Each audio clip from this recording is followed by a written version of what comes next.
നമസ്കാരം.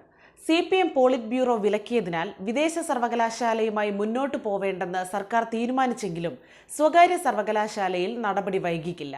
സ്വകാര്യ സർവകലാശാല ബില്ലിന്റെ കരട് തയ്യാറായി. ബജറ്റ് സമ്മേളനം വെട്ടിക്കുറച്ചതിനാൽ ലോക്സഭാ തിരഞ്ഞെടുപ്പിന് ശേഷം ബിൽ നിയമസഭയിൽ വരും. മറ്റ് സംസ്ഥാനങ്ങളിൽ നിന്ന് വ്യത്യസ്തമായി 20 മുതൽ 25% വരെ വിദ്യാർത്ഥി സംവരണം വ്യവസ്ഥ ചെയ്തതാണ് ബില്ലിന്റെ സവിശേഷതയെന്ന് സർക്കാർ വൃത്തങ്ങൾ പറഞ്ഞു. ഒരു സംസ്ഥാനത്തെ പ്രത്യേക നിയമത്തിനു വിധേയമായി സ്വകാര്യ സർവകലാശാല സ്ഥാപിക്കണമെന്നാണ് 2003 UGC മാർഗരേഖ. മതിയായ പശ്ചാത്തല വികസനം, ഫാക്കൽറ്റി, ഗവേഷണ സൗകര്യം തുടങ്ങിയവ ഉറപ്പാക്കി സൊസൈറ്റികൾക്കോ കമ്പനികൾക്കോ പൊതു ട്രസ്റ്റുകൾക്കോ ആരംഭിക്കാം. നിശ്ചിത അളവിൽ ഭൂമിയോ നിക്ഷേപമോ UGC മാർഗരേഖയിൽ പറഞ്ഞിട്ടില്ല. എന്നാൽ നഗരങ്ങളിൽ 20 ഏക്കറും ഗ്രാമങ്ങളിൽ 30 ഏക്കറും വേണമെന്നാണ് സംസ്ഥാന സർക്കാരിന്റെ കരടു ബില്ലിലെ നിർദ്ദേശം. ശരാശരി 30 കോടി രൂപ നിക്ഷേപവും വ്യവസ്ഥ ചെയ്തു. നിർദ്ദിഷ്ട ബില്ലിൽ നികുതിയിൽ ഉൾപ്പെടെയുള്ള ഇളവുകളൊന്നുമില്ല. അതേസമയം ബജറ്റ് പ്രഖ്യാപനത്തിൽ വിദേശ സർവകലാശാലയ്ക്ക് ഇളവ് നൽകാമെന്ന് പ്രഖ്യാപിച്ചിരുന്നു. അംഗീകാരങ്ങൾക്കുള്ള ഏകജാലക ക്ലിയറൻസും stamp duty, transfer duty, registration charge എന്നിവയിൽ ഇളവും, വൈദ്യുതിക്കും വെള്ളത്തിനും സബ്സിഡിയും, നികുതി ഇളവും, മൂലധനത്തിന്മേലുള്ള നിക്ഷേപ സബ്സിഡിയും ഒക്കെ നൽകാമെന്നാണ് വാഗ്ദാനം.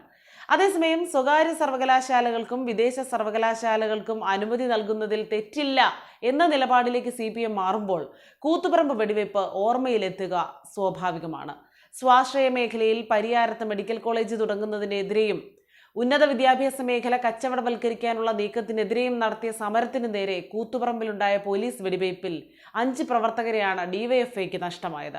ആ രക്തസാക്ഷിത്വത്തിന് 30 വർഷം തികയാറാകുമ്പോഴാണ് പഴയ മുദ്രാവാക്യം മറന്ന് പാർട്ടി നിലപാട് മാറ്റത്തിന് തയ്യാറെടുക്കുന്നത്.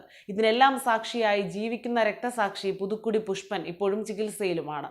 1994 നവംബർ 25 അന്നത്തെ സഹകരണ മന്ത്രി MV രാഘവനെ കരിങ്കൊടി കാട്ടാൻ കൂത്തുപറമ്പിൽ 2000-ഓളം DYFI പ്രവർത്തകർ സംഘടിച്ചു. അർബൻ സഹകരണ ബാങ്ക് സായാഹ്ന ശാഖ ഉദ്ഘാടനത്തിനെത്തുന്ന മന്ത്രിക്കെതിരെ പ്രതിഷേധം മുൻകൂട്ടി കണ്ട് വൻ പോലീസ് സന്നാഹം സ്ഥലത്തുണ്ടായിരുന്നു. രാവിലെ 11:55 രാഘവൻ സ്ഥലത്തെത്തി. മുദ്രാവാക്യം മുഴക്കിയ DYFI പ്രവർത്തകർക്ക് നേരെ പൊടുന്നനെ പോലീസ് ലാത്തിചാർജ് നടത്തി. പ്രവർത്തകർ തിരിച്ചു കല്ലെറിഞ്ഞു. ചിതറിയോടിയവരുടെ ഇടയിലൂടെ വഴിയുണ്ടാക്കി മന്ത്രിവാഹനം ടൗൺ ഹാളിലേക്ക് നീക്കി. മന്ത്രി ഹാളിൽ കയറുന്നതിനിടയിൽ കൂത്തുപറമ്പ് കണ്ണൂർ റോഡിൽ വെടിവയ്പ് തുടങ്ങി.